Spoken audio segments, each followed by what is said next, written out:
Survival horror in a modern Resident Evil game? Yep, you heard right. Despite having a rather forgettable story, Resident Evil 7 Biohazard goes back to its roots by providing a tense and fear-inducing experience that fans of the series have been waiting for since Resident Evil 4.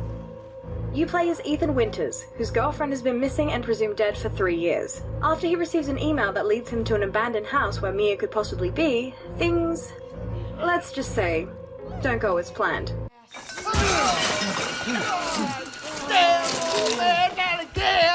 Most of the storyline and character backstories are presented in documents scattered throughout the property, with Ethan and the player being left in the dark as to what's going on in the majority of the game. This approach may add to the atmosphere for some, but for others it can give a sense of unresolved conclusions with many unanswered questions if you don't explore every nook and cranny. The developers decided to create Biohazard in a first-person perspective, which helps immerse you in the enclosed setting that makes everything feel more up-close and personal. Having a limited inventory space increases the scare factor and creates intense moments where you need to decide what is more important, health or ammo. The latter half of the game diminishes this though, as better unlocks make it easier to kill enemies. The camera and controls worked for the most part, however Ethan felt as if he didn't react as fast as needed, leading to some cheap hits and deaths. Another annoyance is the few puzzles you encounter throughout the journey. They can be fun at times, but overall don't pose a hard enough challenge to make you feel them rewarding or satisfying. Speaking of unsatisfying, let's talk about the graphics. Having consistently dark environments makes everything feel blurred into the same color palette, giving a sense of repetitive and drab locations.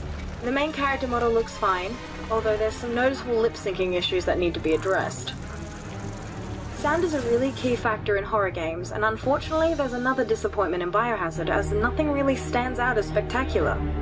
The voice acting was acceptable and the spooky house noises are enough to keep you on edge, but it's not as great as it could have been. The one saving grace though is the voice of Jack calling out to you when he's nearby.